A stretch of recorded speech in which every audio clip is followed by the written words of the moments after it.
So, Kenny, to kick things off, football and sport is slowly inching back. How much of a boost will that be, or has that been for everybody?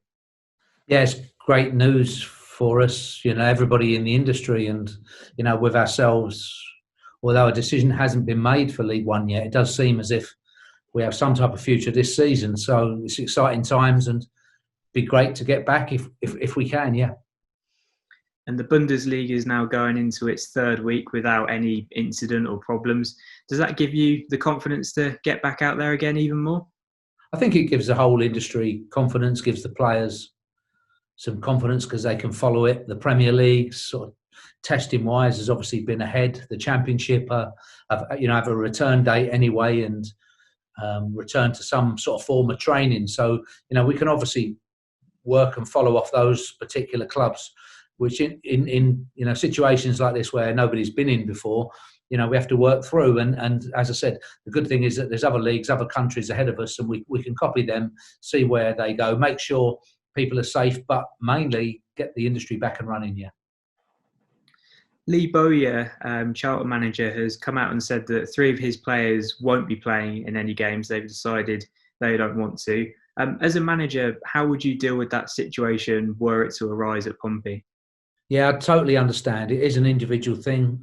Again, there isn't anything that you can put against the COVID virus. There hasn't been any times like this. So, for each person, it's an individual situation, and they may have family circumstances, individual health circumstances that are personal, that are unique to them. So it's I think always has been and always will be an individual thing. There's no point trying to push people into doing something that they don't want to do. And I've always felt that with football because, it's okay. Somebody may come in training, they may be out there playing, but unless their heart's in it, unless they're committed, there's no point. So as a manager, I'd rather know, but on a personal level as well, would fully understand anybody opting out.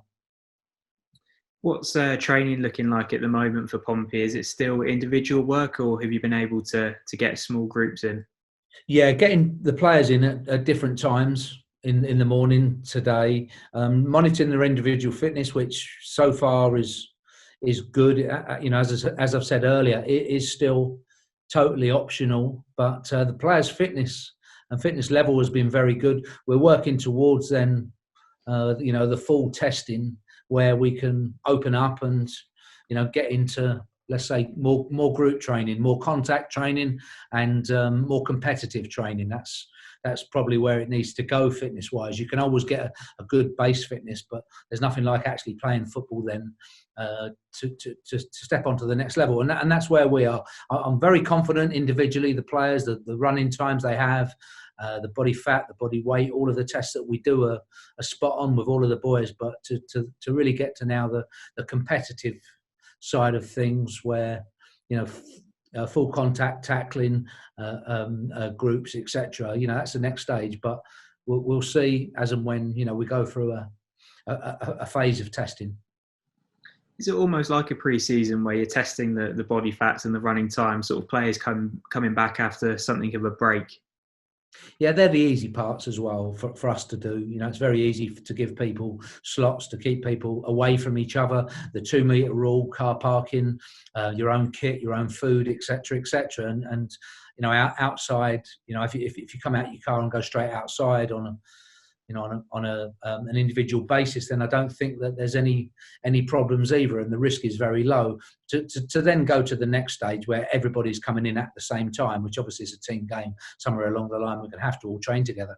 That presents a few more challenges, but again, nothing that you can't get round. But that has to be done alongside regular testing, and that can be organised and worked out as well. When the time comes, will your first team selection be based on what worked before the pandemic struck, or on what you've seen from the training sessions? Yeah, what we're seeing from the training sessions, it always has to be when you go from one season to the next.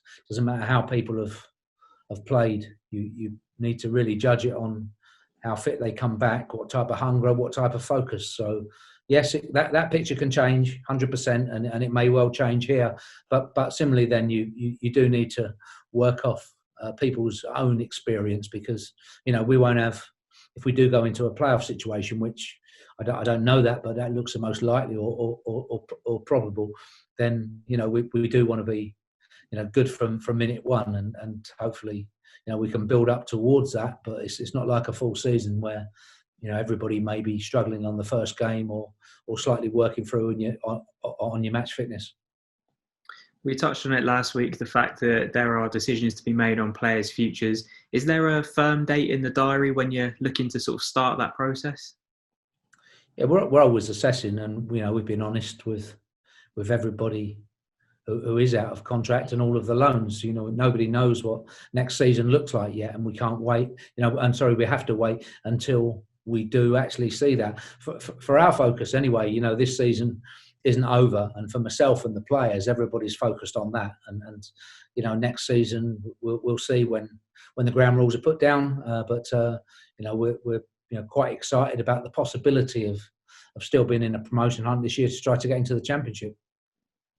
Given the fact that squads are sort of likely to be a bit slimmer, will we be likely to see youth players given a more prominent role in the first team next season?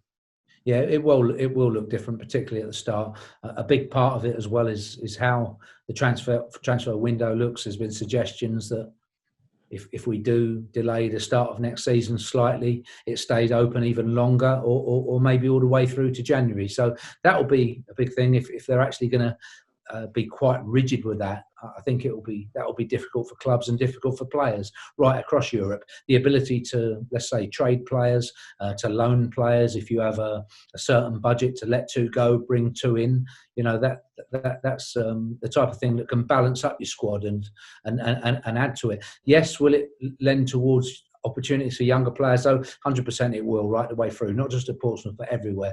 There will be chances, there will be opportunities for younger players that maybe weren't there before.